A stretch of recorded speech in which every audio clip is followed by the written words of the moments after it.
Comment découvrir le tempérament de son enfant? Selon un médecin grec galéen qui avait établi une théorie selon laquelle les humeurs du corps influençaient les dispositions et marquaient les tendances dominantes du tempérament. Il a dessiné 4 catégories de tempérament. Il y a le phlegmatique, c'est-à-dire il est calme. Il y a le nerveux, il est irritable. Il y a le sanguin, il est impulsif, donc imprévisible. Et puis il y a le mélancolique qui lui est triste. Donc voilà ces 4 caractéristiques pour décrire le tempérament d'une personne ou d'une personnalité. Quant au docteur Ross Campbell, un écrivain américain qui est best-seller de 2 livres écrits sur les enfants et les adolescents. Lui, il a établi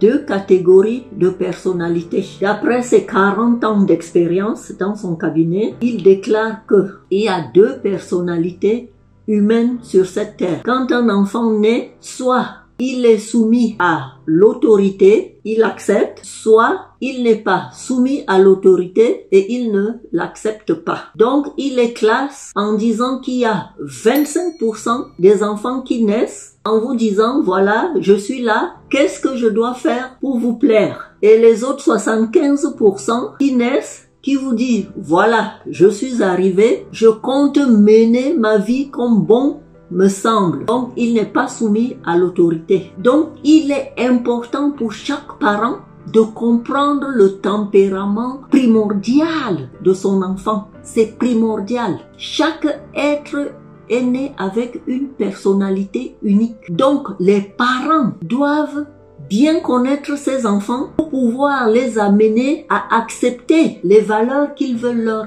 inculper afin que l'enfant soit sensible aux valeurs que vous voulez lui transmettre pour que à son tour il puisse les transmettre à ses enfants et ça pourra ainsi aller de génération en génération. Au lieu qu'il résiste ou bien qu'il rejette tout à bloc, comme c'est souvent chez l'enfant 75, une fois que vous savez qu'il refuse l'autorité, amenez-le avec beaucoup d'amour, beaucoup de tact à pouvoir accepter l'autorité parce qu'il faut qu'il comprenne qu'il y a toujours au-dessus de lui, il y a toujours une autorité. Donc, c'est primordial. C'est vrai que c'est un héritage congénital, on est comme ça, mais c'est le rôle des parents de comprendre, de connaître la personnalité de l'enfant pour pouvoir lui inculper des bonnes valeurs.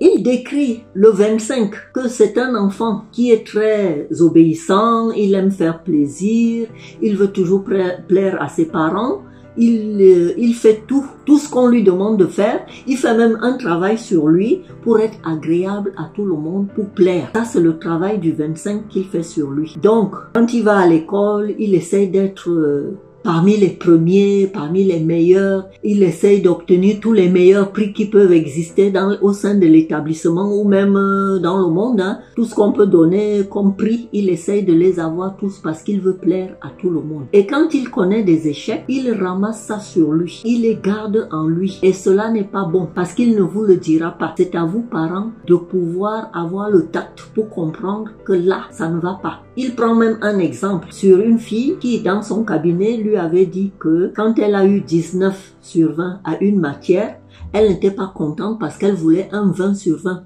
pour plaire à ses parents, pour montrer à leurs parents combien elle est performante. Or, quand il a convoqué les parents dans son cabinet, les parents ont dit devant le psychiatre que pour eux, même un 13 sur 20 aurait suffi. Ils auraient été satisfaits de ça. Donc, vous voyez, ces enfants-là, ils mettent toujours la barre très haute parce qu'ils veulent plaire. Ils ont peur d'être rejetés, d'être blâmés. Et cela peut les conduire quand ils ont des échecs à une colère qu'ils vont garder en eux et qui plus tard pourront les conduire à prendre des drogues licites ou illicites, hein, à savoir les cigarettes, l'alcool ou bien de la drogue. Hein. Donc, attention à ces enfants-là. Quant aux enfants 75, eux, ils refusent l'autorité, c'est vrai, ils vont vous le dire, ils vont vous le montrer, amenez-le avec beaucoup de tact. Ils n'ont même pas peur de vous décevoir. À l'école, même s'il ne travaille pas bien, lui, c'est qu'il a confiance en lui, il compte sur lui,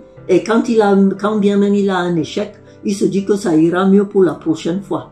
Donc, ils ont vraiment confiance en eux et ils sont sûrs d'eux. C'est à vous, parents, de les amener à comprendre que, bon, même si maintenant ça ne va pas, peut-être que beaucoup plus tard, vous avez des adultes qui reprennent des études, ils font les cours du soir, ou bien ils reprennent une formation, ils changent même de métier parce qu'ils se rendent compte à l'âge adulte qu'ils n'ont pas fait la formation dont ils avaient besoin. Et puis vous savez que de nos jours maintenant, il faut même suivre.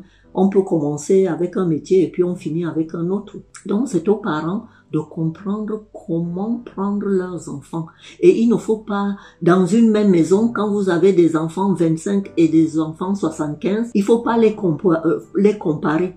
Parce que chaque caractère est unique. Il faut juste les amener avec beaucoup de tact, beaucoup d'amour, à comprendre les valeurs que vous voulez leur donner et leur montrer que vous leur donnez un amour inconditionnel. Et c'est cet amour-là dont ils ont besoin. Tous les enfants ont besoin de comprendre, de connaître, de savoir que leurs parents les aiment.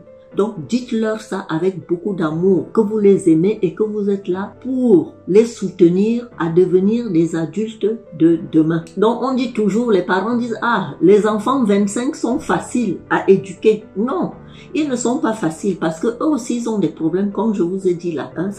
Ils peuvent avoir des colères qu'ils n'expriment pas, comme l'enfant 75 qui lui exprime. Lui, il fait ressortir tous ses ressentiments, et quand c'est bien, il le dit, quand c'est pas bon, il le dit aussi, il exprime tout ce qu'il ressent. Donc, tous les deux ont besoin de votre soutien, ils ont besoin de votre encadrement. Donc, sachez que le caractère agréable et droit se forme au cours de l'enfance. C'est pas à l'âge adulte qu'on va éduquer des enfants. C'est au cours de l'enfance qu'ils acquièrent ces valeurs-là, qu'ils acquièrent leur caractère. Quand ils sont adultes, ça devient un peu tard. Voilà ce que je voulais vous dire dans la vidéo d'aujourd'hui. Merci, aimez, likez, abonnez-vous et à la prochaine.